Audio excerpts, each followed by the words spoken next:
watching talk radio yesterday, and Julia was interviewing a lady from the Labour Party. Julia is great, by the way. She asks people difficult questions, and more power to this lady. She came on, and she should be applauded for at least talking to the other side. Um, the issue of transgender rights came up, and Julia asked her a very simple question. I'm sorry, I don't know the lady's name.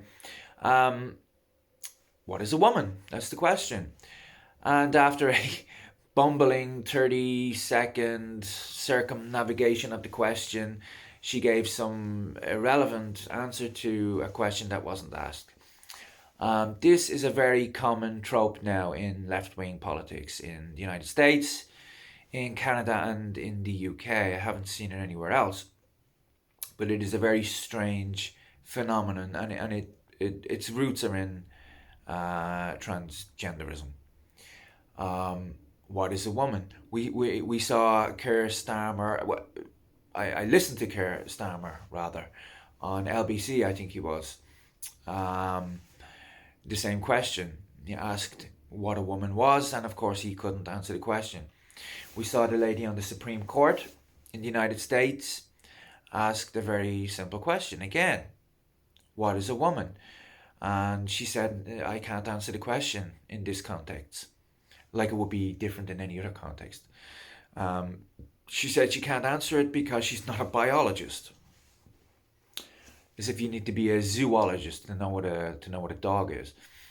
Um, this is lovely to see, I have to say, because it guarantees that the right wingers will stay in power in England. I shouldn't call the Conservative Party right wingers; they are centre left.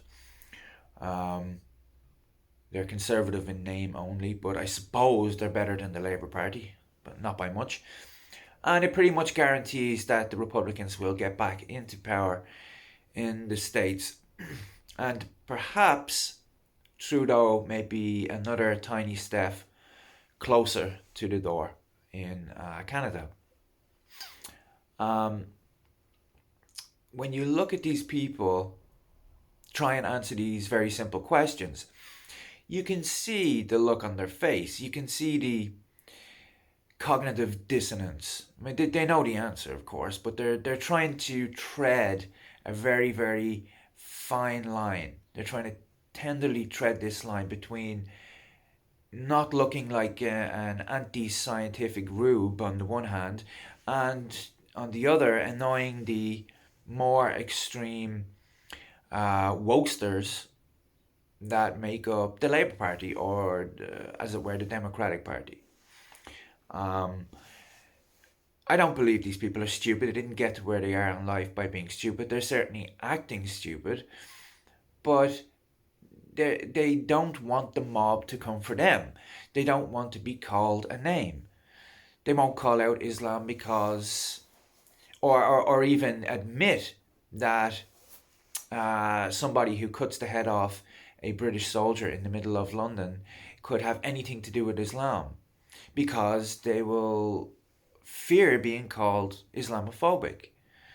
They don't want to say that men can't have babies because they don't want to be called transphobic.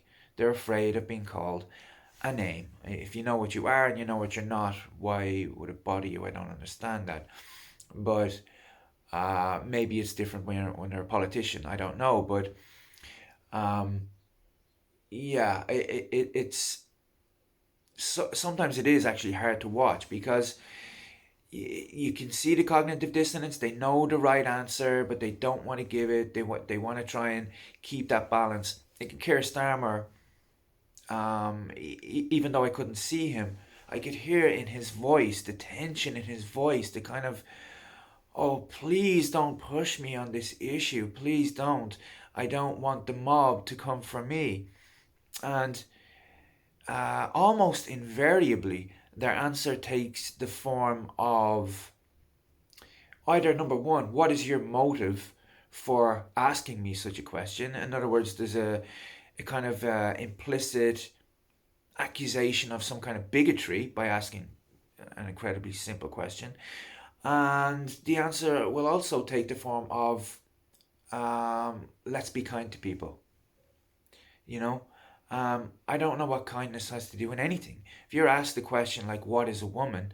your answer shouldn't be a some minute long monologue about being kind to people and violence against transgender people. What has that got to do with anything? Kier Starmer went off on this uh, uh, 30-second rant about let's be kind to people. What? What? I try and be as kind to people as possible, but always after truth. Truth is your number one value, then kindness.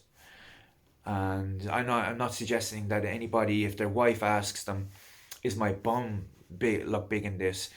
that they can't bend the truth in certain situations. But if you're a politician, um, a very high-ranking politician, and you're being asked a question like this, to sacrifice truth for kindness is not the way to go, and it's not a society that I would want to live in that sacrifices truth for kindness. Absolutely not. Truth comes first, and then kindness. But as I said, this is where the Democratic Party goes to die. This is political suicide for the Labour Party and the Democrats in the States, and obviously I'm very happy about that.